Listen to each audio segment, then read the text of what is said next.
a little off. I'm not wearing these. Okay, don't worry. It's like a voice of an angel. I'm rebelling. Yeah, it's nice. Yeah. You guys don't even know we're live yet. This is just water. awful. We've been alive for 53 years. It sounds like God is talking to me.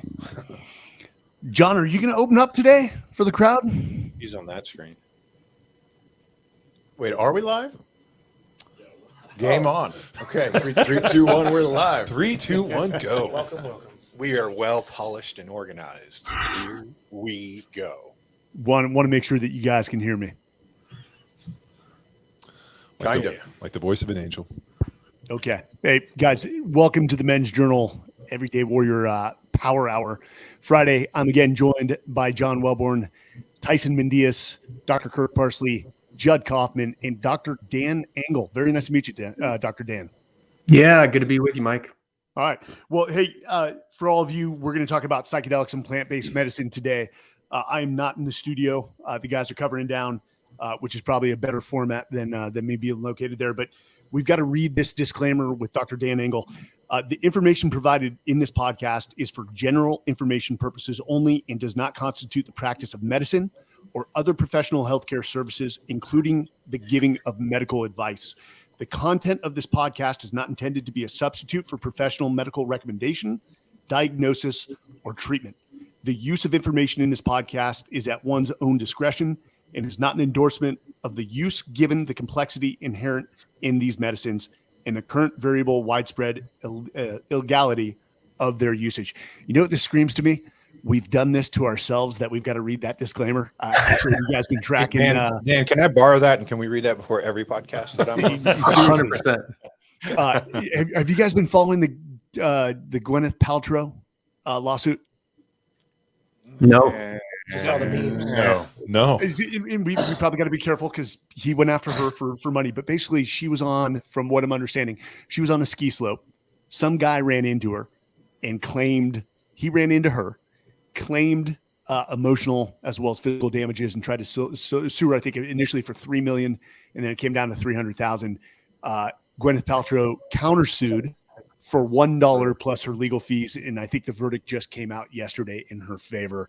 But everyone is trying to sue everyone these days, and that's it's leading to a very. He was like in his 70s. I know that, and she thought that he might be sexually harassing her or something.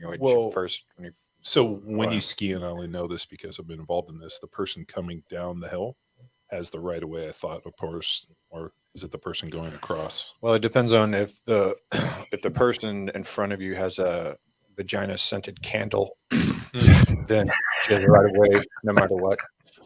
We were in Mammoth, and I was coming down through like a little chute, and this lady was like traversing, and I lit her up. And her husband, and you're proud of this. Yeah. All 300 pounds of you. No. I was in high school, so maybe only 240. And the husband was so mad that instead of stopping to like see if his wife is okay, he just took my ski and skied away. And then I pretty much had to ski down on one ski, and he left it with the ski patrol, and he just left his poor wife. And I'm like, I would have probably seen if my wife was alive. Wow. I mean, there's a cool side of that, and a jerk side of that. And then I like skied down, and the ski patrol was like, "Some guy dropped your ski off." And I was like, "Oh, his wife. You might have to go get his wife." And I saw her in his coming hotel down room and said, "Take his wife back." And then I saw her in the toboggan coming down, and I was like, "Ooh!" I just grabbed my shit. I just ran. You didn't need to get that guy back. Trust me, he made that evening probably his worst nightmare. Hearing it from his wife. Wouldn't the wife be like, "Why did you take the guy skiing? Let's see if I was alive." Well, I was afraid he's probably going to beat me up, so I just took his ski. And I don't get beat up by a teenager. Exactly. Hey, as we get into this, guys, I do want to bring up one thing, and I know this hits close to home for a lot of us. John, I think you may have known of Mike Day as well. Mike Day was a Navy SEAL who took his own life, retired Navy SEAL, took his own life this week. Mike is known. He was awarded the Navy Cross for actions in Iraq. He was actually shot 27 times. I don't know if those were actual 27 entrance wounds. Judd, you were on the East Coast, and Doc Parsley, you may have known. I was at Team 4 when that happened. Yeah. Mike Day took his own life this week. He suicided last week. Oh my gosh. Yeah. Wow. And he terrible. recently released a book, I believe about 2 years ago, I think called The Perfect Wound. We'll confirm that. Actually, Will, if you can throw that up. But Mike Day was retired. He was a good man. He was good And, there. Guys, there is a new number. 988 is the number, much like 911, but this is for mental health. 988. If you're having any issues whatsoever, if you feel you have no one you can reach out to, call the number. It's the most morally courageous thing you can do. Showing vulnerability in my position is in my opinion, is one of the most masculine things you can do. And we've got some special operators here. We've got a fighter. We've got an NFL, athlete. Guys, there's an emotional intimacy amongst warriors, regardless of what your profession is. And you can be vulnerable amongst them. If you can't, you're in the wrong culture. But the bottom line is people can't help you unless you reach out and just say, hey, I need a little help. So I think that's very relevant as we go into plant-based medicine. And guys, I wanted to start here is, let's start with sort of the bad connotations of plant-based medicine, which I think go back to the historic sort of views of LSD and the overuse in the 60s, 70s by the, I say the hippie era, but even my parents, the good Roman Catholics as they are, sort of frowned upon the fact that, a lot of SEALs and a lot of athletes with brain trauma are starting to use plant-based medicine and psychedelics as part of recovery. But Dan, I'm sure you have a perspective on that, that part of getting this medicine widespread and accepted is sort of killing those preconceived notions about what psychedelics are. Yeah, absolutely, Mike. We're still in the midst of rehabbing decades of propaganda. And unfortunately, it's one of those things where you can talk about sex or you can have sex. A lot of people who have a preconceived idea about psychedelics and their right or wrongness oftentimes don't have an experience. And so they're speaking about it from either the propaganda lens or what they heard or what should be the case. But when people have an experience, whether it's themselves or they can see it in one of their friends or family, go through a transformational process and come out the other side an upgraded version of their previous self or a more whole human, then it really starts to take traction and then people get more curious. And Dan, we skipped one important part, and that's your introduction. Who are you? Why should the audience listen to you on the subject of plant-based medicine and psychedelics? Yeah. Great question. Hey, Thanks. let me lead this off before Dan says. So I'm well steeped in the psychedelic world from a medical standpoint, and I don't prescribe them or have people do them, but I talk to people about them, and I have a lot of patients doing them, and I know a lot of practitioners who do facilitate the treatments and are well versed on it, and nobody that I have met is anywhere close to Dan Engle. I mean, this is the real McCoy. When we said we are going to do this, I'm like, there's only one guy. This is the guy to bring on. So go ahead and take it from there, Dan. Yeah. Thanks for those kind words, Kirk. And thanks for rescuing me because I'm a historically lousy self-promoter. My background, as it's relevant, is in psychiatry and neurology. I'm published in both of those arenas. In the neurology side, it's on concussion recovery, because I had a half a dozen really bad concussions in my own kind of combat sports history.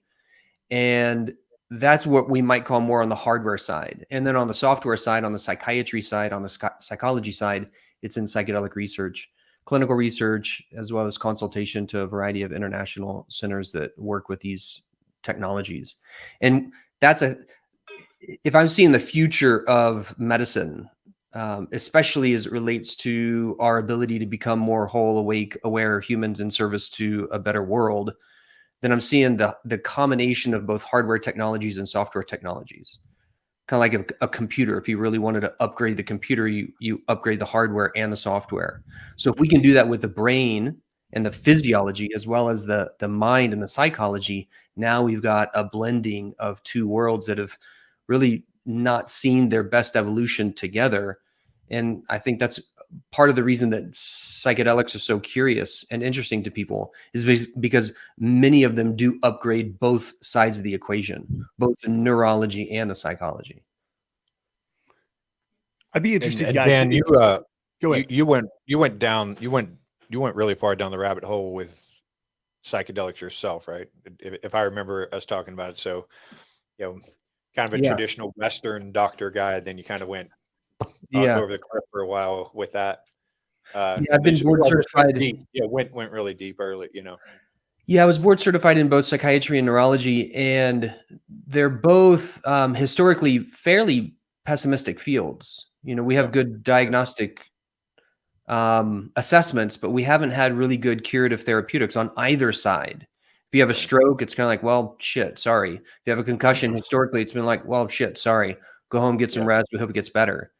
And if you've had chronic severe depression, anxiety, PTSD, addiction, chronic pain, it's kind of like, well, here's some medications. We hope the symptoms get better, but we don't really have curatives. And so when I was introduced to ayahuasca 15 years ago, it's funny enough, when I was getting prepped for this podcast, I looked at my background, and I was like, oh, I don't know if these guys are going to think that that's a little, hippie woo woo, because it's not like a diploma. I don't showcase my diplomas. I showcase like the psychedelic art, and that piece right there behind I went to Berkeley, so you're good to go. Don't worry about it. I'm totally used to it. Cool. I'm glad I'm in good company. This piece is from 15 years ago when I lived down in the jungle, and I lived there when I was introduced to ayahuasca, it turned my brain on like a Christmas tree. And I had really severe post-concussive syndrome at that time for years, and I didn't know my adult brain without concussion because I started getting concussions as a little kid. And when my brain got turned on, I knew it was part of what was possible this entire time, but I tried so many different things in concussion recovery. And then with ayahuasca, and I'm not saying ayahuasca would do that with everybody with post-concussive syndrome, but it certainly did with me. So I closed up my practice and I moved down to the jungle, and I really wanted to understand the technology. So I lived there for a year. I was in deep apprenticeship with a variety of different teachers, ayahuasqueros, just trying to understand the cosmology, the lineage, how this works psychologically, neurologically. And funny enough that we're having this kind of conversation, Kirk, because you're kind of leading into it. That painting behind me was one of those that was kind of like the culmination, so to speak, of that entire apprenticeship. So when I came back, and it was clear that if I was going to be supportive to this movement, then coming back and being a bridge, so to speak, between the traditional medicine communities and the psychiatric communities was going to be a potential benefit. But it was a really freaking hard reentry, because I had lived at the pace of nature without shoes for like a year. And then I came into, our fast-paced culture, and it was a bit of a culture shock. So what it's helped me do is appreciate that the medicines aren't necessarily here to fix anything. They're really here to help us heal our own trauma, show us our own unique kind of blueprint, and help us get more clear on what it is that is our work to do. And even the MDMA MAPS trials will say that, Rick Doblin will say the same thing. It's not so much the medicine is what is the curative factor. The medicine is just accelerating the potential for the therapy to be the curative factor. And so now we have a better kind of container to put these medicines in. It's not just like the medicine is going to do all the work. We have to have a foundation of a therapeutic kind of orientation for this work in the first place.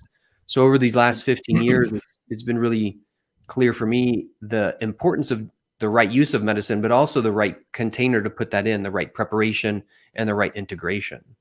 I usually tell people that, it changes the physiology of your brain by obviously increasing all the growth factors and, VEGF and BDNF and glial cell derived. And so it increases neuroplasticity, but it also puts you in an emotional space where you're willing to approach these things that have maybe you've been suppressing or repressing through your whole life, by and large, by, it changes the limbic system, decreases the amygdala tone and all that, but it also, that sort of quasi-spiritual experience where people actually get to see what they need to work on. They get to see themselves from a different perspective. And now not only do they have a brain capable of it, but they're kind of in an emotional place where they're ready to do that.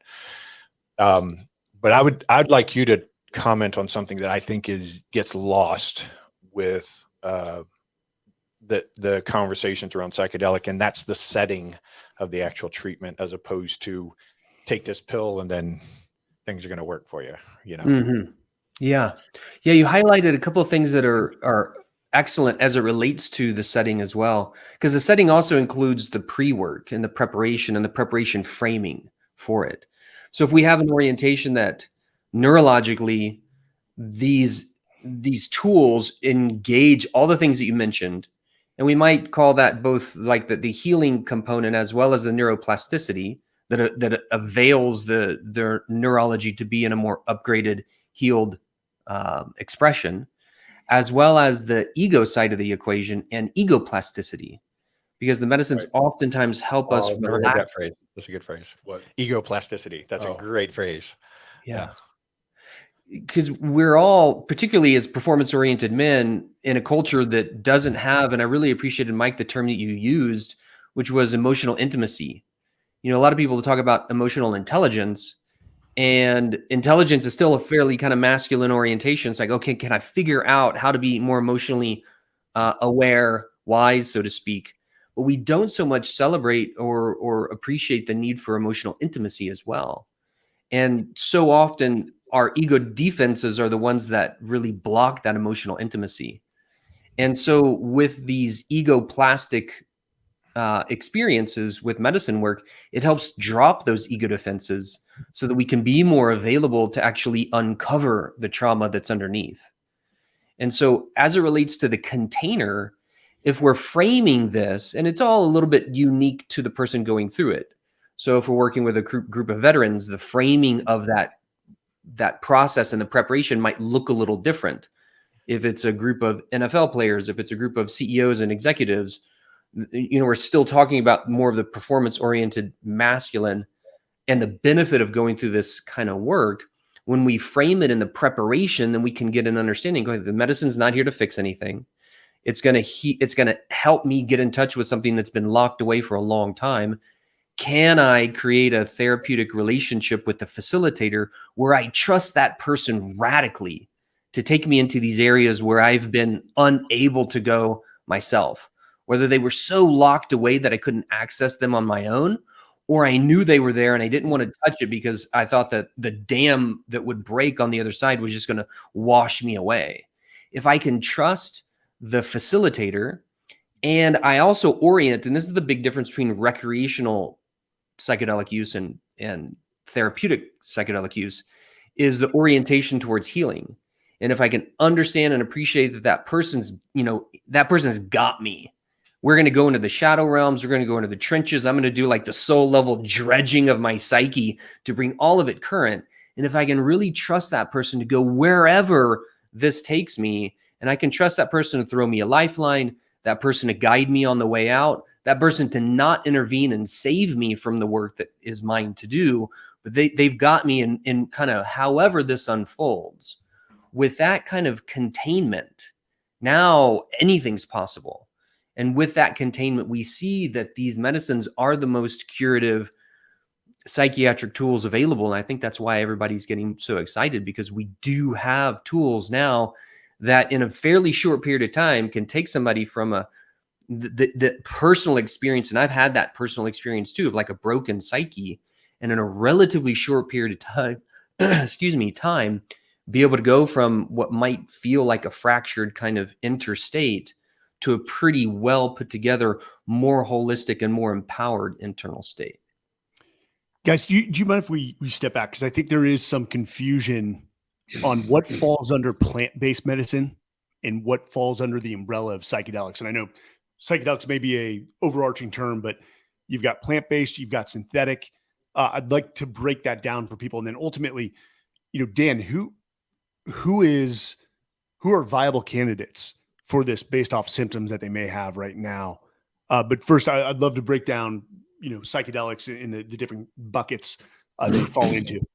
Yeah, great. Thanks for bringing it back to, like, you know, this structural and the usable information, because there's so many different rabbit holes that we can go in this conversation. We could be here for hours, and I'm totally here to be here for hours, you know, in service to you guys and in service to your community. Yeah, let's get fucking weird. Great. We can really hit the science hard, and we can really hit the experiential hard. Doc, I mean, as I was listening to Mike talk, I mean, I think there's an interesting, because it's so broad. I mean, you're talking about MDMA, you're like acid, you have psilocybin, ayahuasca. What was I think the overarching, I think the Ibogaine. overarching is entheogens, and then there's synthetic and plant. Is that how you'd classify it, Dan? Yeah, I think Mike kind of couched it well. We have psychedelics, and psychedelics and entheogens oftentimes have a kind of a translatable wording. Psychedelic means mind manifesting. Entheogen means essentially awakening the divine within. And when we are seeing it from both the mind level and the soul level, so to speak, we're just talking about becoming more whole humans.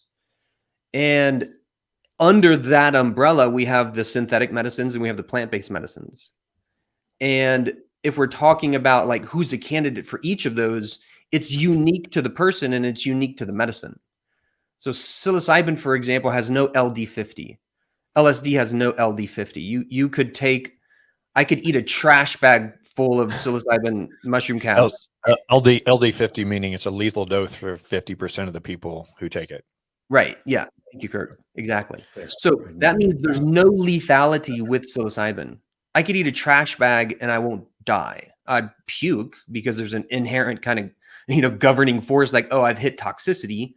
And that's the benefit of the plant-based medicines is our body recognizes them as food, as natural substrate from the earth.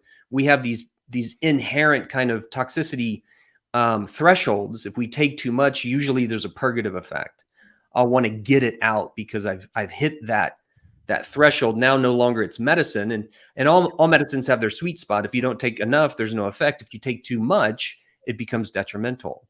And we could say the same thing about caffeine, nicotine, sugar, all the things that still are mind manifesting. Well, I mean, does this go back into maybe some evolutionary deal? I forgot what was who's the guy with the stoned ape theory, where they think that that like part of our evolution from our common ancestor, through some bipedal deal.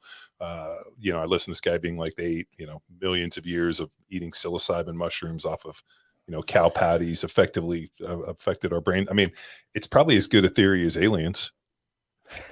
Yeah, been around for a while now. But it's something you can never prove, but we definitely know. At least the data I know is at least 5,000 years. We know for sure. Is it? And Dan, do you know? Is that? Yeah. Is there evidence? Like I know there's hard evidence for 5,000 years. Yeah, Terrence and Dennis McKenna, they were the first brothers to kind of propagate this stoned ape hypothesis.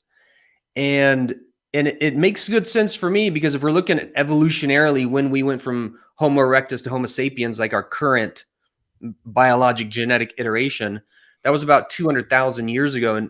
And we went through this massive increase in our brain development in a fairly short evolutionary time frame.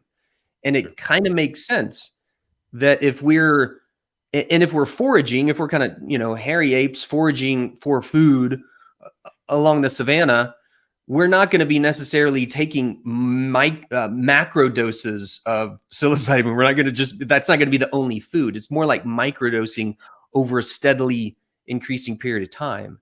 And did that help increase our brain development? I think it's quite likely because when you look at, and it's fairly easy to find, I think it's Royal College of London, did an fMRI composite brain scan, the brain before or kind of at rest usual brain versus after on 2 milligrams IV of psilocin, which is the active component of psilocybin. That equates to like 3 to 5 grams of dried mushrooms. So you look at the brain at rest versus the brain at 3 to 5 grams of dried mushroom, you have an extraordinarily accelerated brain level communication across areas of the brain that wouldn't usually communicate. And those areas that are in communication are accelerated in their communication. So it's like the spider web has like 10% of filaments lit up at rest. And then it has like 80% of the filaments lit up on psilocybin. So is it kind there of a difference between the dried and the fresh? Because you made a point about it being dried. Is there a difference between like dried and maybe fresh?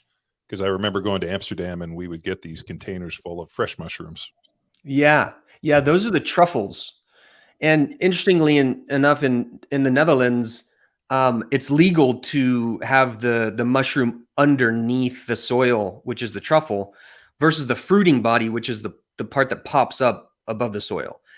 And these are, again, just kind of like nuanced legal terms. Like, why would it be legal that you can have the mushroom under the soil but not above the soil, because where you can see it? We used to go to this restaurant called Barney's Uptown, and they would come out, and the guy would come around and sell them, and we would put them, like, they would take the cap and we'd put it on the burger, and then we would eat the burgers and hang out. And they were like, "Hey, That's the old Amsterdam. They're trying to claim. Oh, they're trying to clean that. It was Clamp cool, down. man. We'd sit there and have a great time. And It's a good burger.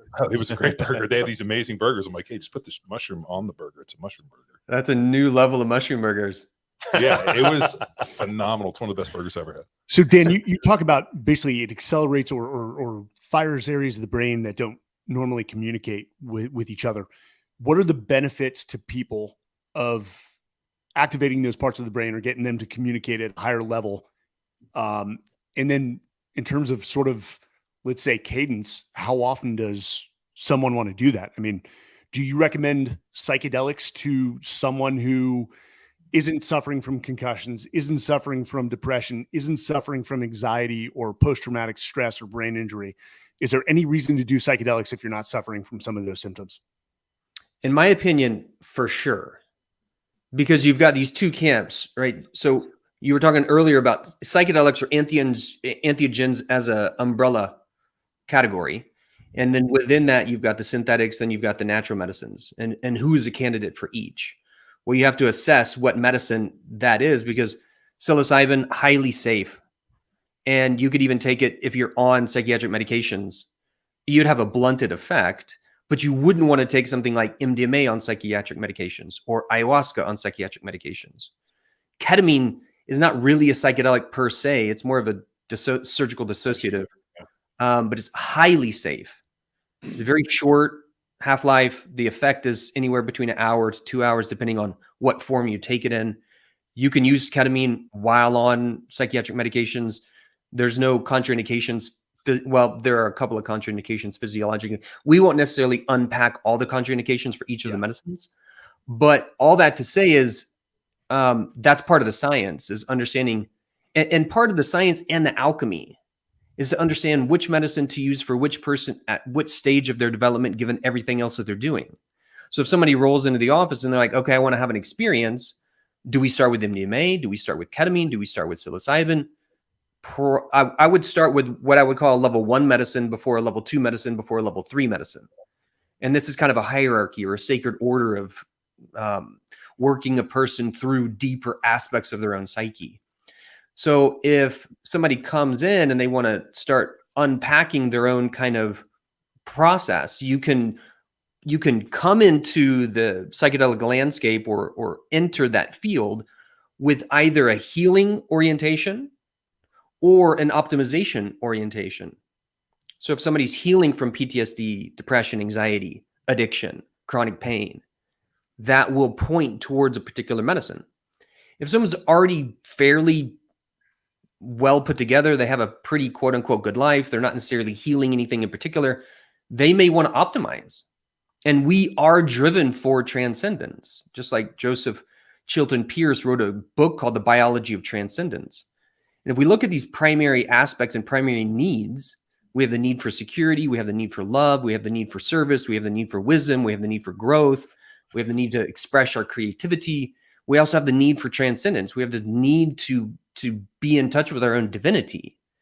And so that's where I think we're really also looking at the benefit and the power of these medicines, is to help a person go from good to great, so that now that they're more in touch with all aspects of themselves, which in divinity can mean a lot of things to a lot of people, but essentially like getting in touch with their own unique blueprint and their own unique genius. And, the Greeks use the term genius is to mean gift, not necessarily intelligence. So like whatever it is that the gift that we came in to be in service to and to offer the world, the psychedelic experience very much helps us get in touch with that. Sort of your life purpose idea, but Yeah. but also, Yeah, exactly. also could have a religious connotation. Whereas Well, like, where do you start? every single culture ever has had some form of religion, right? And Yeah. so this is a need in our society, or in our physiology, just a need for us to have, you know, some sort of expression of, you know, as you said, either spirituality, religion, you know, something like that. Yeah. You guys familiar with Dr. Lisa Miller? Dan, you may be. No, I'm not. She's a psychiatrist. I think she's at Columbia, and she started a school, and I forget the name of it exactly, but it's a psychological school that bent towards spirituality. And she teamed up with a bunch of neuroscientists, I think at Stanford, to analyze the brain under fMRI of human beings who are engaged in relaxing thoughts, group 1, stressful thoughts, group 2, and spiritual thoughts, group 3. And through that exercise, they found the neurocorrelates for spirituality. And it's a part of the brain that doesn't activate unless you are having a spiritual experience or thinking spiritual thoughts. Wow. So it's pretty phenomenal research. There is a region. There's a region of our brain that we know it lights up during any sort of spirituality, religiosity, and our government actually has been playing around with gene therapy to turn that region off. And hyper religious people, 2007, they were. I had a brief on this when I was a military doctor, and I had a brief on this, and they had actually taken what they call jihadists, religious extremists, and they had done gene therapy on these guys to turn off the religious region of their brain. So if they did this functional MRI, that region no longer lit up, or it lit up 10% of what it used to. Jesus. And That can't be illegal. And I know there was one of the sort of conspiracy theories around the COVID vaccine was that people were like, oh, they're trying to turn off the religious part of that's culture. crazy talk. Yeah. Like, oh, yeah. Yeah. Well, it's such a fascinating question that people come in. You know, the idea that, you know, if you go searching, you'll eventually find something or find what you're looking for. So if somebody comes in, you know, to let's say to you, and they want to have this experience, like what spurs them to this experience? Why is it that, you know, some people are super fascinated by this and other people think it's like, I would never touch that, it's associated with dirty hippies? Like, you know, my parents lived in San Francisco in the 60s, but yeah, my dad was a lobbyist and a lawyer, and my mom was an accountant. So they just knew that like those dirty people lived on a different part of the city. Yeah. And They did that stupid stuff. My mom was scared to death of like hippies. To this day, she still claims to not know what marijuana smells like, which I think is the funniest thing in the world. But like whenever I asked them, they were like, I don't know. They it just seemed like what they were doing was very dangerous. And, you know, Jerry Garcia and the Dead and acid and the electric Kool-Aid test and all these things. Just The DARE program. yeah, like I mean, There's a yeah, stigma Nancy. with it all. Yeah, I mean, I had Nancy to go. Reagan. Yeah, I sat in these DARE things, just say no to drugs. Sure. And it was this like lump thing where we just have this negative connotation. So I wonder why certain people are so led to this. And yet I have a brother who's never even smoked a cigarette in his life. I know that I'll let Dan's going to know more than I do, but it makes me think of one thing. I'm pretty sure historically the big ban on LSD came from a news anchor. Either the news anchor himself or his son did LSD and got hit by a car in traffic, and that expose of that was what led to Congress shutting everybody down except for MAPS. But Dan, I'm sure knows more about the social cultural belief systems around this. Yeah. There was a lot of turmoil at the time in the late 60s with the, you know, progressive kind of quote unquote awakening movement, the blowback from Vietnam, you know, the question of whether we were in the war for the right reasons. And the Nixon administration targeted the revolutionists, so to speak, and wanted to really quelch the intensity and the fervor of the rebellion, so to speak. So they knew that they could do that by making public enemy number one, and that's very clearly and consistently in Nixon's administration.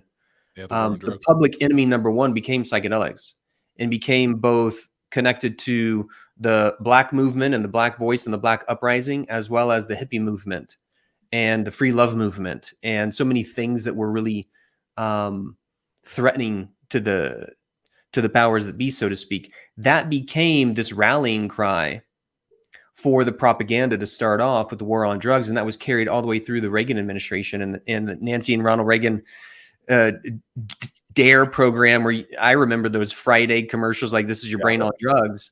And that was a very compelling visual that we're still trying to clean up. Well, But now nobody can afford the eggs. Well, no, Nancy Reagan, I believe her kids were drug addicts, was kind of why it was very personal to her. I think it had to do something. And I only remember this because they think that the DARE program obviously caused way more trouble than it ever did. And I still am waiting for these people to come offer me drugs. You remember that? They're like, if you go to high school, they're going to offer you drugs. Yeah, everyone's offering I drugs. have never, it's Still to this day. I'm still waiting on all these free drugs to get out. I drove through the Come to fifth. the I drove through the Fifth Ward when I was in high school, and I got offered a lot of drugs. People jumping on the hood of my car, going, "Hey, man, drugs!" They're trying to sell you drugs. Yeah, not give them to you. Oh well. Have you guys seen this? I forgot where I read this study, but they were looking at animals and their use of psychedelics. And one example was dolphins and the puffer fish. So there's footage of the dolphins getting high on the puffer fish.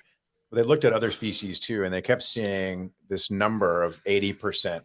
So the number was only 80% of a given species will experiment or will use some sort of mind-altering substance, and always there's 20% that refuses. And so the theory I read was that's to ensure the survival of the species. That's just Pareto distribution of anything, right? I recently learned that koala bears, when they eat eucalyptus leaves, have the same experience that we do with marijuana. Yeah. All day. Fascinating. So they're just sitting around getting stoned all day. You said there's levels to the therapy. Like, what would be an example of like level 1 treatment on mushrooms? Yeah. So we'll break down like level 1 medicines, level 2 medicines, level 3 medicines, as well as we'll circle back around to one of the questions earlier, which is what drives people to come in for an experience in the first place. And there are two kind of primary arenas, so to speak, or triggering events for motivation into a transformative process. And oftentimes if people are going through a transformative process, they really don't even know what's going to happen because the current self doesn't really have a reference or a frame of mind for the future self or the post-experience process. So the two kind of instigations or motivations would be desperation and inspiration. I'm either coming into medicine work out of desperation because I have something to heal. Maybe I've tried a lot of different things. Nothing's worked. I'm kind of at my last edge. I'm on the ledge. I need something straight away. Or they're coming into the experience out of inspiration. I heard somebody had this experience, or somebody I know went through an experience and they seemed to really, transform their life. So in either case, we can just use that motivation as a willingness to support a person going through a process of deep work. And this deep work usually has some kind of catalytic instigation for the next evolution of our consciousness. And it might be a subtle one. It might just help us go from kind of like what the Buddhists might describe as like me, mine, and I into the us, the we, and the all. Or I'm going, for life is just, I'm going to get all the bananas I can while I'm in this one monkey suit and, leave the scraps behind, so to speak. Or, and if I gradually mature that frame of mind to recognize that we're all connected and there's something here that I'm to do and to offer the collective, to leave it better than I found it, to be respectful of the generations to come, then we have a bit more of a sustainable orientation, because all natural systems need to be held in sustainability. Otherwise, by definition, they won't survive. And so we need to figure out as a humanity how to live well together. Otherwise, we're not going to continue to propagate. So there's this gradual evolution and kind of like, consciousness arc that medicines will instill. But like Maslow's hierarchy and the fundamental kind of base foundation, we need safety and security. And we need to make sure that all of our basic needs are met before we can really get to transcendence. It's hard to talk about spirituality with somebody who's destitute and hungry and stuck on the streets. So there's this kind of like orientation, whether it's inspiration or desperation, that brings somebody into the door. And then if they're willing to stay with the process, and medicine work is just one tool of transformation. It's not the only tool. And ideally, we have a lot of tools in the toolkit.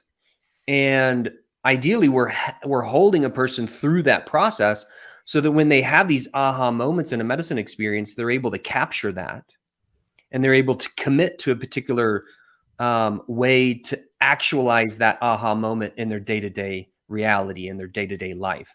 Because a spiritual experience does not necessarily equate to a spiritual life, or an awakening experience doesn't necessarily equate to awakening life. So the integration is where it kind of really gets boots on the ground day to day, actualizing, committing, and having accountability to living life differently. I think it's worth highlighting there because a lot of people, again, in our culture, it's shortcuts and hacks. I'm just going to go do psychedelics. Everything will be okay and move on. I know Kirk, Judd, John and Tyson, I don't want to speak for you, but the three of us went, and a lot of Navy SEALs are doing this post-career, not while they're active duty.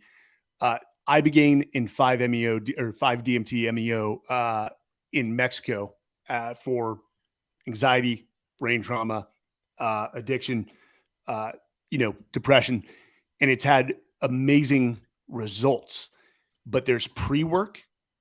It's done in a very specific setting. I mean, we had cardiologists, we had nurses, we had the therapists, we had a holistic chef that was serving us great food. And then there was after work. After the weekend where we did the Ibogaine and the 5-MeO, you still had sessions where you were working with a therapist, working through your thoughts, what you learned to make those, let's say, habitual, long-lasting changes. So for those listening, this is don't get some ayahuasca, go home, get on the couch, and just think things are going to be great. But Dan, I want to talk to you because even for me, I stopped. I think I dipped for close to 22 years from the time I was in the Marine Corps. I'm talking chewing tobacco until I did Ibogaine, and after I did Ibogaine, it stopped. But for some people that have greater addictions like alcohol or other more severe drugs, they've seen amazing results. What is it about the psychedelics? I mean, what does it trigger in the brain that gets people to stop these addictive substance or abuse issues? Yeah, it's a great question. So you're speaking about Ibogaine, which is the primary alkaloid from a medicine called Iboga. And I had the privilege to go to Gabon, Africa last August and go through a Bwiti initiation with Iboga, with the elders of the community there. There are different families and factions of Bwiti. And it's 2-week initiation and you're eating wood almost the entire time. And so there's really accelerating process of understanding the kind of the felt sense of the medicine itself, how it works on all levels of being. And we might call that like body, mind, heart, and soul. You're talking about with Ibogaine, how it's such a strong anti-addictive medicine, how it interrupts the addictive neurochemistry. And we might call that body, in the hardware, body and brain together. How does it work physiologically? How does it work neurochemically? And I had the privilege also to be the medical director for one of the Mexico centers, Crossroads. And I think, Kirk, Dr. Martin Polanco. Yeah, that's who we all went through, I believe. Yeah. Nice. So there was about a year window when Dr. Polanco invited me to be the medical director for the Crossroads program. This is maybe, I'm dating myself now. This is maybe 9 years ago, 9 years ago. And it's phenomenal to see that combination, particularly with Ibogaine and 5-MeO-DMT, because what Ibogaine will do, Ibogaine/Iboga, because again, it's kind of like if you took mescaline out of peyote.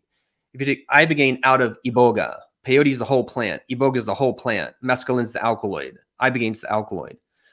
And Ibogaine, it's in a clinical setting for addictive neurochemistry and for like quote unquote a detox, it's easier to dose. It has a more narrow specific dose window. It has a shorter half-life. So it's easier to use clinically. Ibogaine still will last 12 to 18 hours on average. Iboga lasts like 24 to 36 hours on average. So it doesn't lend itself really easily to like outpatient psychiatry. And Ibogaine is, No. yeah, you're going to have like a whole team and like a retreat model. Yeah, Ibogaine and Iboga are one of those medicines that people can die with. So it does require that level of heart monitoring and having cardiologists available. And so we would have what are called Holter monitors, and we would track people's heart rates over a 24-hour period. If you went through that, then you know what that process is like. So for guys like yourself who are performers, athletes, and if you're a peak performer and peak athlete, then you probably already have a relatively low resting heart rate. Well, with Iboga and Ibogaine, it drops the heart rate even further. So if you get your heart rate into the 20s and 30s, then now you can start having arrhythmias, and then that can lead to stroke and then bad outcome. But if you have somebody with a heart monitor on, then you can see that happening, because from the outside, it just looks like somebody goes to sleep and there's no big, it's not a big deal. And then they just don't wake up. That's very rare and it's very uncommon, but it does happen. So it has to be held in a controlled environment, especially with Ibogaine. Now, Ibogaine as the primary alkaloid, Ibogaine and Iboga is probably the most complex psychedelic on the planet that we know of today. It works on 50 plus different receptor profiles, and those are just the receptor profiles that we know. It has this fascinating ability to essentially like work as a Brillo pad at the addictive neurochemistry receptor sites. It just scrubs that receptor site clean globally through the entire neuroanatomy.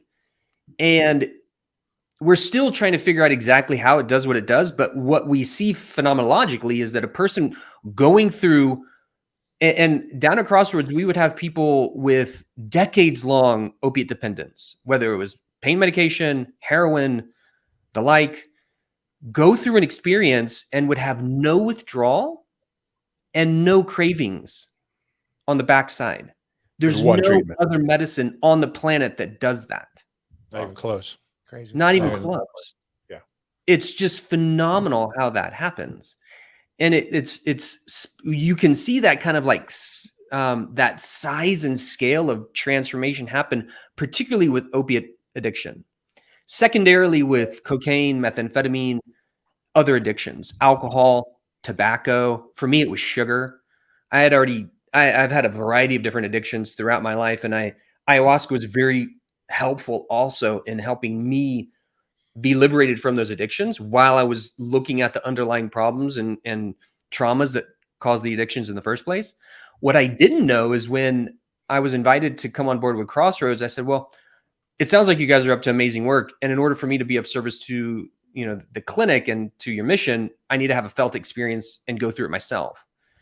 And what I noticed on the backside of that Ibogaine experience is I had no craving for sugar. And I didn't know I was so addicted to sugar until it was gone. Mm-hmm. And I walked by like a plate of like sweet treats, so to speak. And I didn't even have any trigger with it. And I didn't notice it until I was all the way down the hall. And I looked back and I was like, holy shit, I haven't been able to walk by sweets without some kind of craving in maybe a decade. So sometimes we don't even know what addictions we have, and everybody's probably addicted to something. I mean, you can make that argument. And I think it's got zero addiction. No, seriously. You're addicted to talking. Nope, I have no addiction. There's one. That's sure I begin John, make me wrong. John, before you say that, we need to do a search on your web It's browser. the camera. It's fucking unreal. Yeah, manual. And like, Gabor Mate's fond of saying it's helpful to not ask the question, why the addiction, but ask the question, why the pain, or why the addiction's there in the first place. So what's underneath the addiction.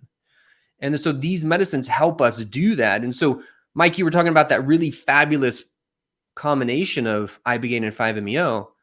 And what Ibogaine will do is it essentially wipes the neurochemistry clean back towards its ideal baseline, liberated from that addictive neurochemistry kind of like, holding pattern. And it's a bit like the Etch-a-Sketch. We were just talking about the Dare commercials, Brain on Drugs. You guys probably know the Etch-a-Sketch too. It's kind of like the same era, right? So when you have the whole Etch-a-Sketch kind of like just squiggled out with, addictive neurochemistry very much fired up, Ibogaine kind of wipes that clean. And now once that's wiped clean and you're kind of in this like fresh phase, this like almost a return to innocence, so to speak. And then a few days later, you pair that with 5-MeO DMT. Now you've gone from that kind of fresh, new, open canvas, like back to God. Back to, there's a reason that 5-MeO is called the God molecule. So we have this kind of like wipe clean, fresh start, and then go back to the source point that created all life in the known universe. Now you've got this pretty full spectrum experience to be able to instigate, propagate, orient to a new life, and then steadily make our way towards living the life that we knew that we were here in the first place. When I did 5-MeO DMT, when I came out of it, first off, the most spiritual experience I've ever had in my life, and I've been to the Everest region, that terrain. I believe, nature's next to godliness for me. That's what works for my spiritual setting. But I wanted my parents to go through it. It was, I'm like, they have to see this if this is what's on the other side. Doc, I'd be interested in, I'm assuming it's big pharma, and I know, it seems like, John Hopkins has stood up a center.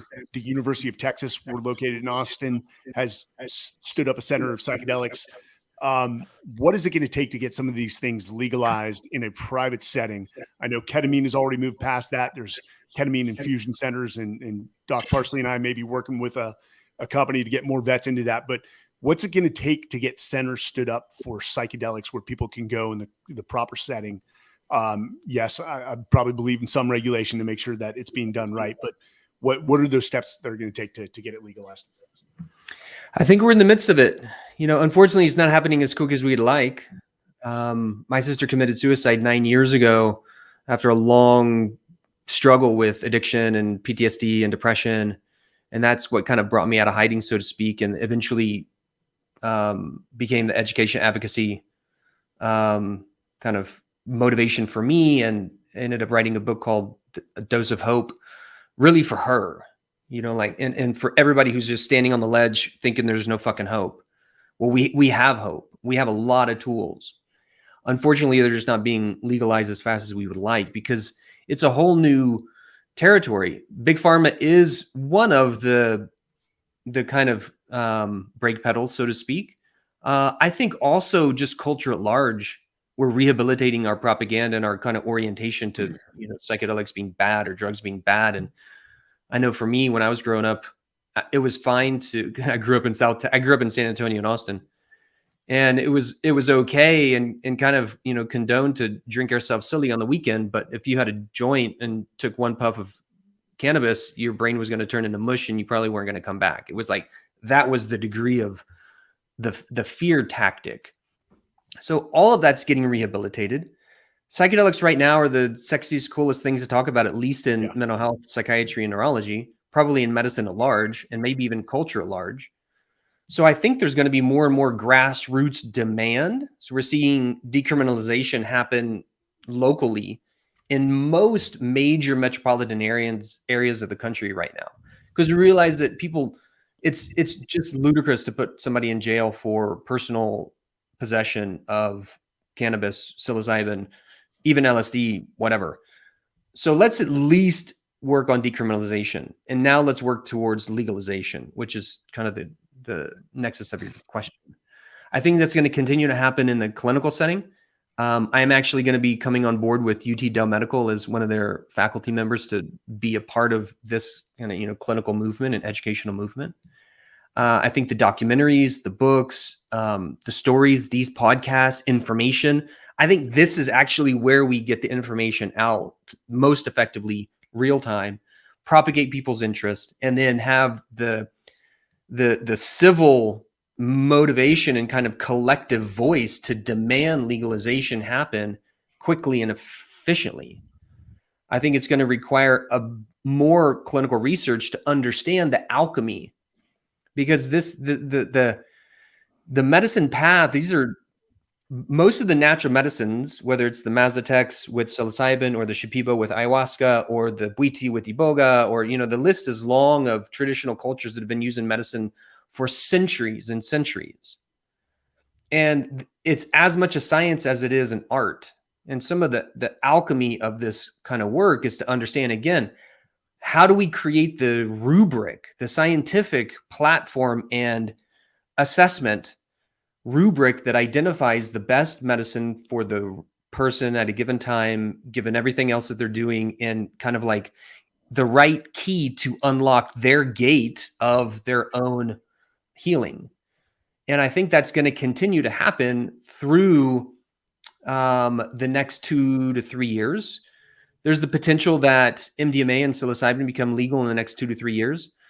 Rick Doblin from MAPS has been carrying the light. You know, he continues to be one of my heroes over the last 30 years. When psychedelic research was in the toilet, he was still holding the candle and a light for MDMA to eventually become legalized. Well, he's also been saying it's going to be 2 years, and he's been saying that for the last 10 years. So do you know Bob Kaufman? I know him by reputation.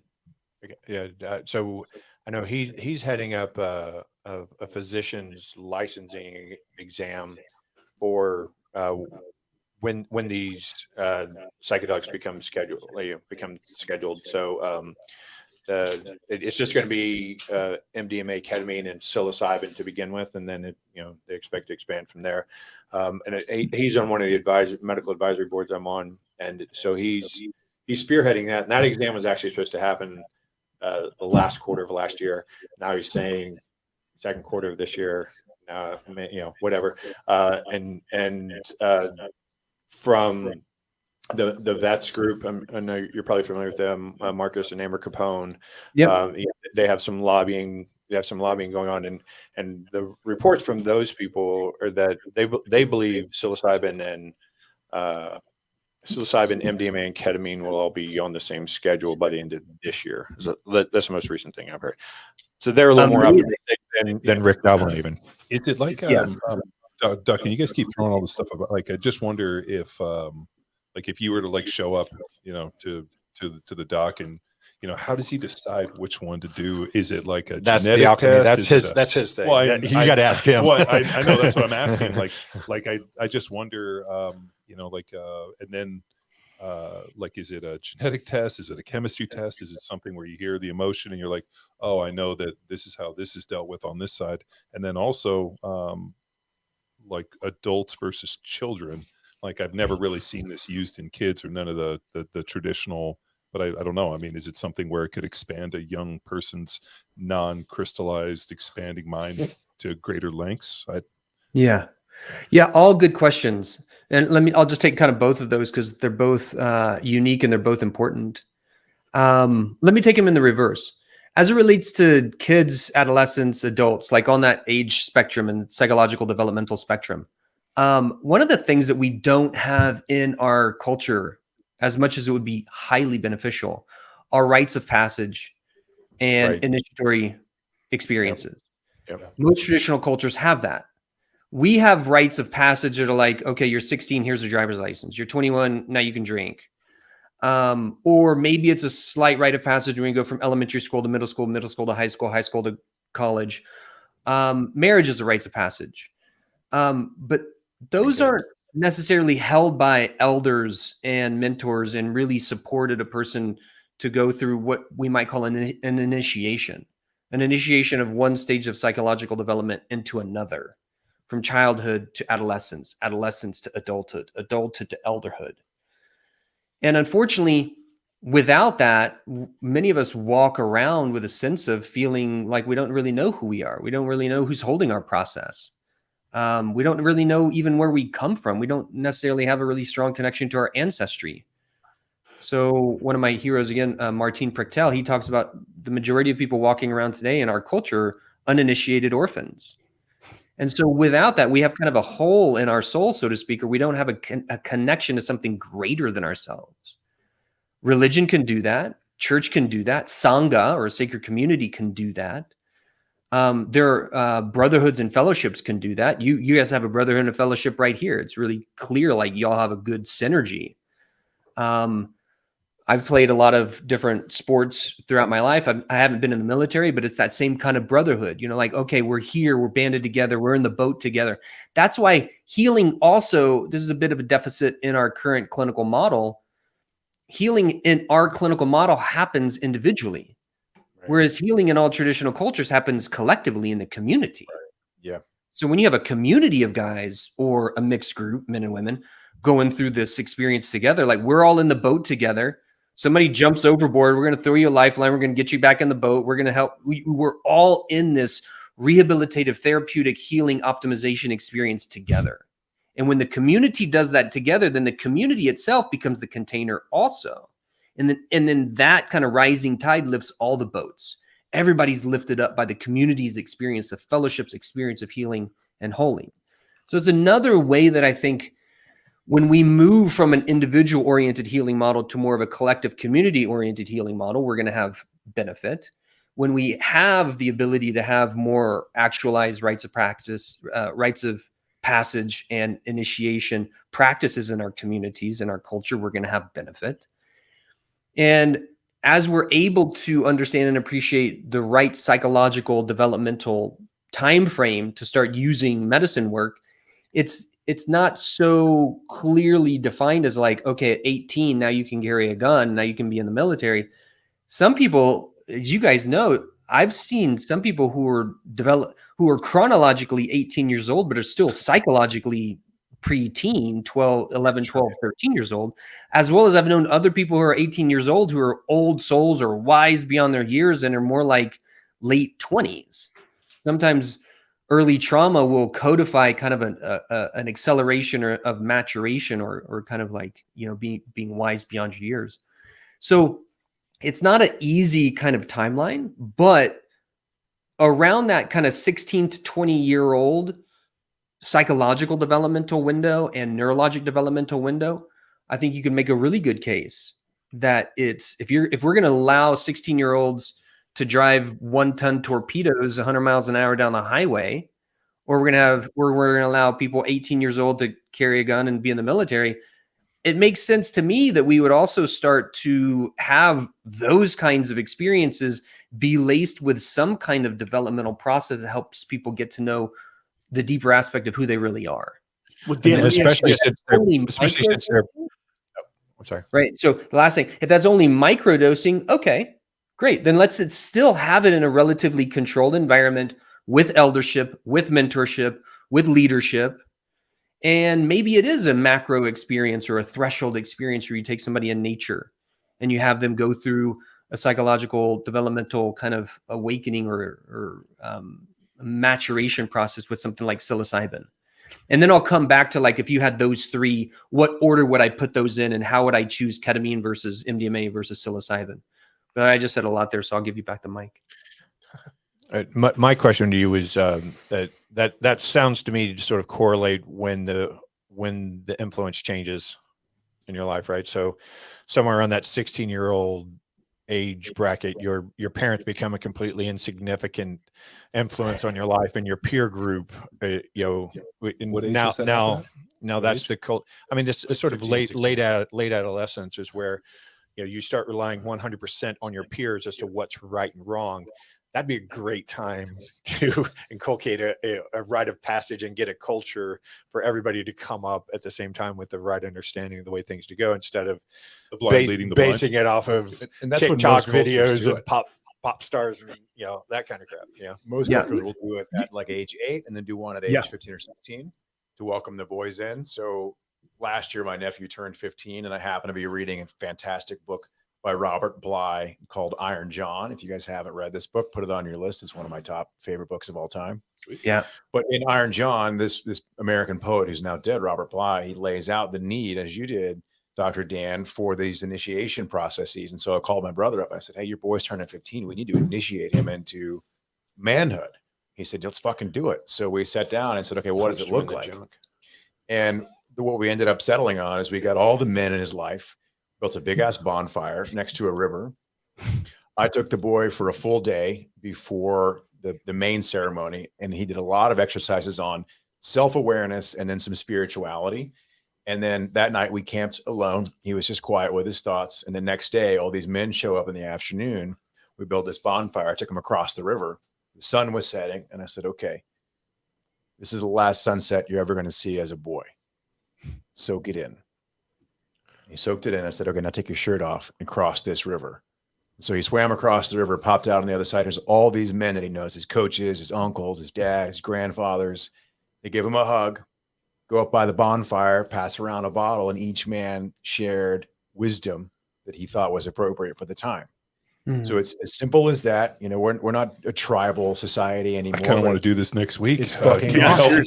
Can I do this? And all the dads are like, okay, we're Parsley, you doing need this this for too. every boy after this. And it's such an important thing for the psychology of that child who's now becoming a man. It's like, yeah, I'm now Totally. a part of the group, and these men love me. They appreciate me. I'm special. I'm fucking awesome. And I am a man. Badass, dude. It does So seem I like think a lot everyone of needs people to are do now this. microdosing a lot more. Like everyone I meet, everyone's doing Well, it. you're in Austin. That's true. That's true. But I think this is California, fucking though, still, epicenter from it. Last couple of years, I've noticed a lot of people. I think it's Austin. I had a guy, CK Lynn, who trained at my gym back in Newport. Now he does like plant-based medicine, shaman stuff for like people. And he's like, Austin's like my epicenter. I Maybe mean, it's like, just it's Austin. just, I think it's Austin. I don't know. I think the whole There's a country lot is there's a turned lot a in corner on it. Dallas. There's a lot in Colorado around there for sure. Yeah, I Where think Dan, I think we've where Dan passed is. the point. You're Dan. Dan, you're in Sedona, is that right? Yeah. Oh, Yeah. gorgeous. Hey, you know, Yeah. hey, first off, Judd, that is a powerful, powerful story. And, Yeah. and that should be done more. You know, as you guys are talking, I'm thinking of the book, and he says he's a sort of self-identified sociologist. Sebastian Junger wrote the book Tribe on Homecoming and Belonging. And you talk about tribe and how their warriors come back from war. I'm talking traditional war like World War II. And the Indian tribes would welcome them in as a tribe, and they have lower rates of PTSD amongst other non-tribal veterans. They also have lower mental health issues within traditional Native American cultures. Looking at it from a sociological standpoint, and you may have done this study, Dan, or at least researched it. When traditionally do Native Americans begin peyote? In 15, 16 for young men? Was there a identified age? Yeah, it's a good question. So in the Bwiti, the young men experience iboga when they go from essentially teenagers to adulthood. Mhm. So like 16, 18. I think it's different for different communities, different cultures. Like take ayahuasca. Ayahuasca is different in Colombia versus Peru versus Brazil. You have the Hunicun versus the Yahe for the Shipibo or Quechua Lemista. But there's usually an experience around middle teen years that is age appropriate, that will push them beyond their comfort zone, but that will allow them, because Judd, what you were just talking about was a beautiful experience and beautiful kind of example, that experience is the rites of passage towards an initiation that didn't have any psychedelics, but still holding that little person's process as being sacred and witnessed by the elders in the community, where now they're crossing a threshold that they don't go back from. And you framed it really well. This is going to be the last sunset that you experience as a boy. Perfect framing. And now, when is it appropriate to add psychedelics to that? I think that's kind of an individual, family, community, cultural conversation. And I think it certainly has merit. For me, if I'm not a father in this lifetime, and if I was a father in this lifetime, I would personally, and this is just my own experience, I'm not saying that this is like the way to do it, but before I gave my son or daughter car keys, I would say, let's go have an experience in nature with psilocybin, because I want them to appreciate something that they're connected to larger than themselves, and have a level of responsibility that anytime they get behind the wheel, that they're also highly connected to everybody else on that highway. And they need to have their wits about them. They need to, so all of that gets framed in. So let's peel it back to just one question that you mentioned, because I know we're probably getting short on time too, and I want to be respectful of y'all's time. If say it by the end of the year, those three medicines are going to be legal. Ketamine's already legal, but psilocybin and MDMA, how and when would we use which for which person at which time? Ketamine's a fascinating medicine. And for the first 8 years of my experience in psychedelic medicine and research, I was only working with ayahuasca. And if you would have asked me then if I was going to be working with ketamine, I would have said, why would I do that? Because it's synthetic dissociative. And I had a lot of judgment and kind of like negative preconception around ketamine. Now I've come to really appreciate it for a variety of different reasons. I've run traumatic brain injury clinics, and I've seen the powerful neurologic repair mechanisms that are inherent with ketamine work just by itself. because it has a very short window, it's highly safe. And if somebody had a neurologic condition that they were working on healing, like concussion, I would say use ketamine first. All of those three medicines, by the way, I would put in level 1. Level 1 is ketamine, cannabis, MDMA, psilocybin, low dose LSD. High dose LSD is very different. You might as well put that in level 3. Level 2, iboga, ayahuasca, peyote. I'm sorry, San Pedro, ayahuasca, peyote. And then level 3 is iboga and 5-MeO-DMT. And I put those in level 3 because of the size and scope of the experience, particularly with 5-MeO. A lot of people will do 5-MeO and they say, oh, it's only 15, 30 minutes. I can do that. It's like, well, that's like 15 or 30 lifetimes. And if your consciousness gets shot out of your body so fast and you don't have a frame of reference of how to deal with that, it creates a lot of trauma for people. And so I actually work with a fair number of people who have been traumatized by 5-MeO because they weren't ready for it. That was actually the first psychedelic I ever did. The first drug I'd ever done. I hadn't even smoked marijuana yet. That was the first thing I'd ever done. And guys, to give the audience a little context here, Dan, as you're saying that, my 5-MeO or my 5-MeO experience was one of the most beautiful things. I remember the guy behind me was screaming to high heaven for 30 minutes, and they kept trying to calm him down, coach him, give him another dose, and it did not go well. So that's a good example of the fact that if we don't have a sense of reference of our consciousness being housed in our body, and then it gets shot out like a slingshot into the cosmos, that can be super disruptive. So there's a way to get people ready and kind of build up towards that. So that's ketamine. And then in reference to MDMA, I might choose MDMA if somebody has really severe PTSD. They're not on any other psychiatric medications. It's safe for them. And it's clearly indicated for that reason and that kind of entry point. MDMA it's hard to fuck up MDMA therapy because it's just such a heart opener. It's such a beautiful medicine. But if a person's on psychiatric medications, or if they have a heart condition or some other contraindication, or if they have chronic depression on the backside, MDMA can be a bit depleting. So you have to know how to pre-treat it and post-treat it really well. So those are considerations. And then with psilocybin, the third one that we mentioned, psilocybin is highly safe.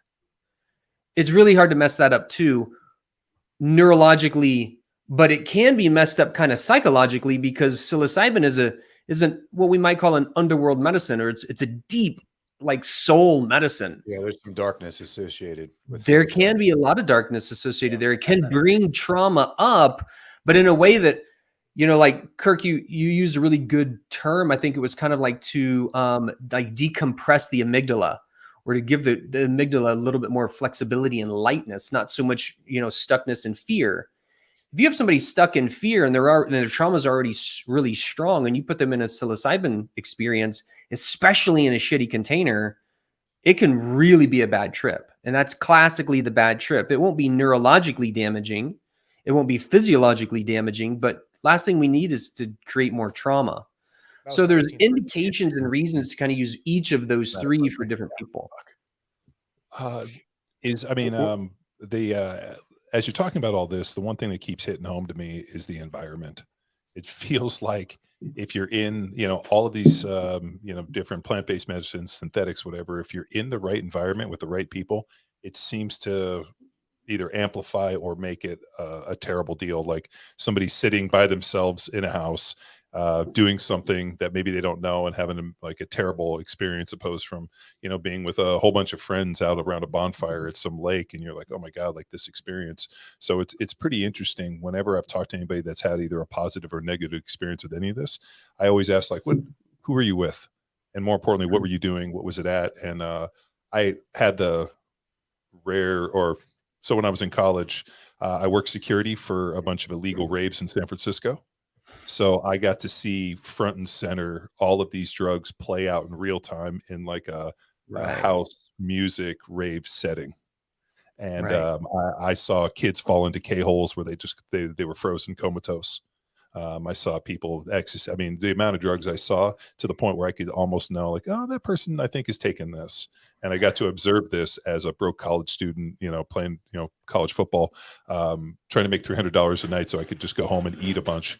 It was really interesting. So I had like a very interesting kind of almost voyeur, and not in a perverted way, but like this almost like I'm standing here stone sober at this warehouse with all of these kids taking all of this stuff at once and seeing it play out in real time over the course of a night to house music.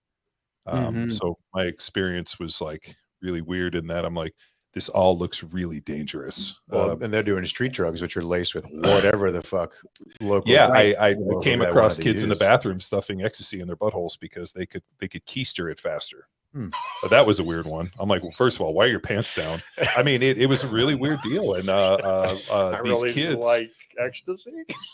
No, these kids would take Special K and they would fall into what they call a K hole, where they would go comatose, and we didn't know what to do with them. So we would just pick them up and put them outside and lay them like railroad tracks on the sidewalk, and then we would run. And then you put ecstasy at their buttholes. Dude, when I went in and I saw those kids packing and keistering it, that was like, to me, I'm like, fuck, this is the weirdest. But like, Doc, like, this is, the drug culture. And I think the problem with it is like, that's the negative connotation or the darkness, and like, how I saw it. Whereas, we're talking about it in terms of these, native, indigenous cultures using these as rite of passages.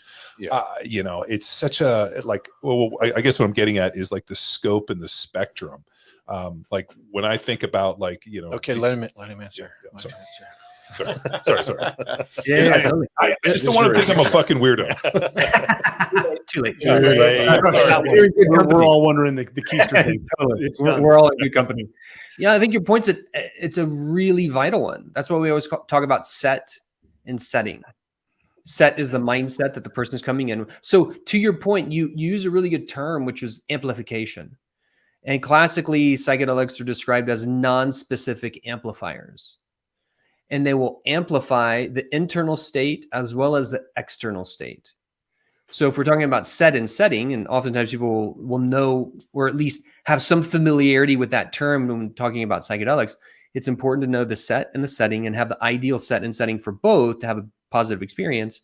The set is the mindset.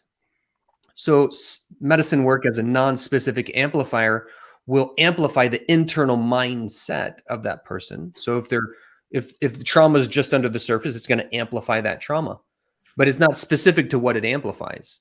So when we pull back the veil of consciousness, so to speak, or whatever's right under the surface comes up into we can't predict it. That's a cool thing about this work, really, is it's not, you can't predict it at all. It's like trying to predict a dream you're going to have tonight. So we open the space, we see what's there, something's going to get amplified from their internal state, from their mindset, and we just get to be present with that. The medicine work will also amplify the setting. So it's the set and the setting is the container. It's the environment that you're speaking about. And you can have the same person with the same medicine, with the same intention coming in, but if you have two totally different settings, you're going to have two totally different experiences. And when you talk about the drug culture, I think because we have this drive for ecstasis, or like pufferfish being battered around by dolphins, or koalas chewing on eucalyptus leaves, or my cat just going face plants into catnip, we as maybe more creative, intelligent mammals, we're still part of the animal kingdom. All animals are driven towards some degree, at least if they have a higher ordered kind of, cognitive capacity, some degree of transcendent experience. We're driven for that. And if we have a culture that marginalizes and represses psychedelics because we're still stuck in that old propaganda, we're still going to find those things, just like sex, drugs, and rock and roll. We're going to find that path and avenue to have some kind of experience in life that takes us out of our mundane into the transcendent. And ideally, this is where we have rites of passage and the normalization of these practices, and that are ideally held in a better container, so you don't have people trying to find those experiences on their own. John, you actually set me up because, regardless of this conversation, and Dan, this has been educational for me. there's going to be the haters that say, yeah, but psychedelic use leads to other drugs. And let me tell you, recently I was, this was a few months ago, and Will, who's not on camera, but part of our group, he and I traveled to Denver. We arrived at like 10 p.m., went to the hotel downtown. So I had to go to a CVS because I had to grab something. And so it's like 11:30, 11 at night in the CVS downtown. And it is a shit show in Denver. There are people all over the sidewalks, and so I go in, and there's a cop in CVS, and the guy in front of me is buying tinfoil, and the cop goes up to him and says, "Hey, what's that for?" And the guy looks at him and says, "It's opiates." And the cop looks at him and said, at least you're being honest with me, and didn't do anything about it. And I look at him and I said, "Hey, bro, I don't remember Denver being like this." He said, "Yeah, marijuana. It is a gateway to other things." Now, I don't know if there's data, that's his non-empirical observation, but he said, the amount of overdoses have increased since the legalization of marijuana.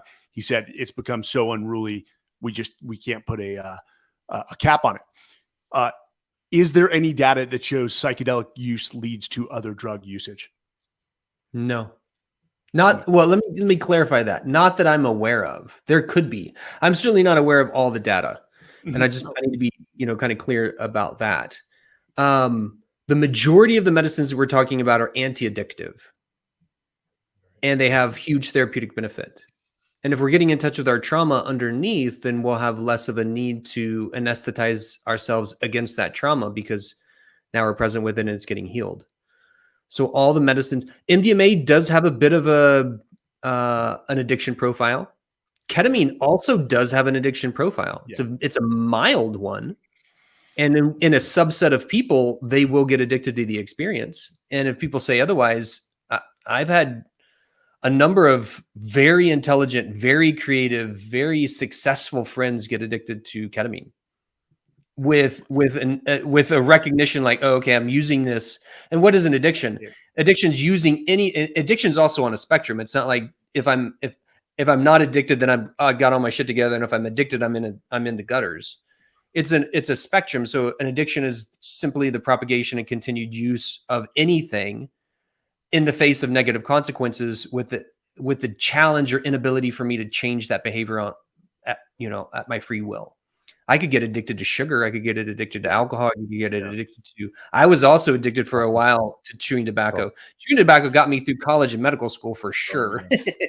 And then when I realized I'm stuck on it and it's really not the sexiest behavior pattern. So on that spectrum of addiction, do psychedelics lead to kind of further curiosity? Sure. And if somebody's experiencing psychedelics, psilocybin and ayahuasca and ibogaine are not enjoyable experiences by and large. You're not going to be like craving, oh, let's do that again. Doc, where's psilocybin? Like how does weed fit into all, or not cannabis, but like where does that fit in? Is that a psychedelic? Because I've met a ton of people that were highly addicted. Cannabis is a psychedelic.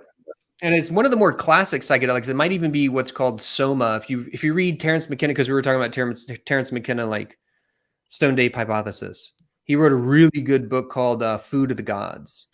And it was this exploration on what the original soma is. From the Rig Vedas in Eastern Indian culture, there's been this conversation around psychedelic use for thousands of years. And in the religious texts, that the experience of soma is kind of put up at the top of the tier. But there's no indication of what the soma was. And it could have been Amanita muscaria, it could have been psilocybin, it could have been probably not psilocybin, it could have been cannabis. Cannabis has been used in a variety of different cultures globally for a long time. The cannabis that we're working with now is not the cannabis that we were working with 30 years ago. It is highly industrialized. It's very potent. It's highly concentrated. And so if in any kind of environment, if you have somebody going through an internal suffering state and you give them the opportunity to anesthetize that pain, and that internal suffering could be chronic pain, physical pain, it could be psychological pain, it could be existential pain. And if there's no other avenue for anesthetizing that or treating that, then something like high dose cannabis, then a person's going to likely use that because it's really intense for us to go through suffering if we don't have meaning and we don't have some kind of ability to work towards its healing. And most of the people that are going through addictive cycles, if they're having a degree of suffering and they can't put meaning on it and they can't find healing through it, then they're going to just be, skillful in finding means to be able to take the edge off of that. So for me, it's just kind of, again, I could come to Gabor Mate's approach. It's not so much why the addiction. It's more like why the pain. And so what's underneath that? And I think talking about cannabis and the cannabis culture is a little tricky kind of situation because I'm a proponent of the right and beneficial use of entheogens and psychedelic medicines in our culture. That's part of the education advocacy that we're here to do. And everybody's got to make their own choices. But ideally, we're having a larger conversation to be able to help people just do their own self-assessment. Like, am I using this in a way that's supportive and healthy? Is it allowing me to become more of myself?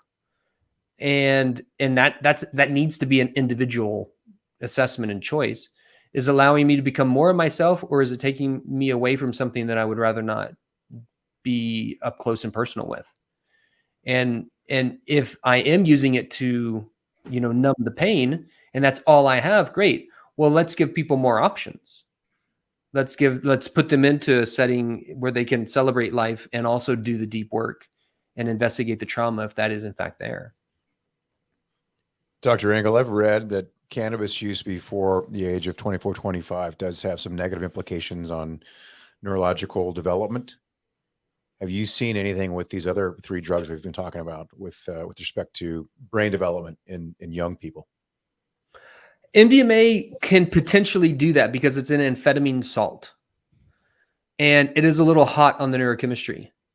And if you have somebody with a predisposition towards depression and they overtax their serotonergic system, then they can get exacerbated depression downstream, especially if they get kind of like a moreish or kind of addicted quality to the experience. Like, oh, that helps me feel alive. I don't feel alive otherwise. And that means, okay, well, maybe I'm going to come back to that. And if I do continue to come back to something that has an amphetamine effect, amphetamines like Ritalin, prescription amphetamine, Adderall, prescription amphetamine, those have the neurologic pruning effect over time. They do have detrimental neurologic ramifications over time.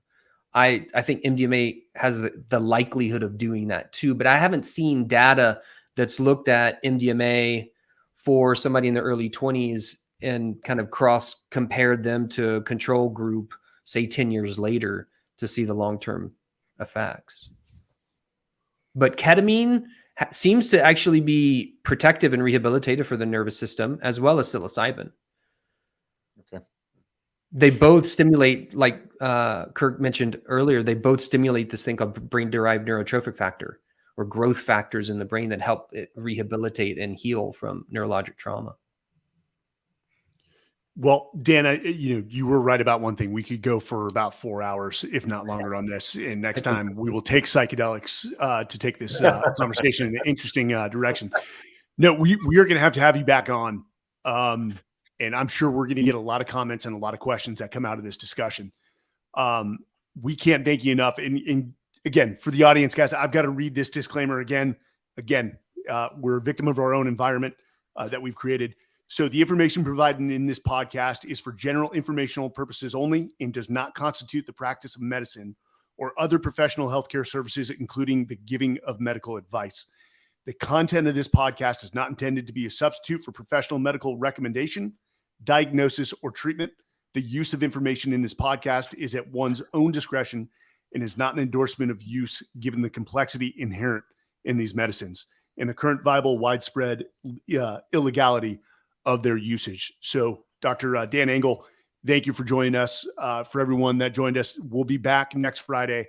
I know we've got a good one in the works. We're going to go over the top 10 UFC fights in history led by Tyson Mendias and Sean Apperson. We'll release those dates. We're also going to have a few special guests, some former UFC professionals to sort of add in on that conversation. I'm actually excited for that one.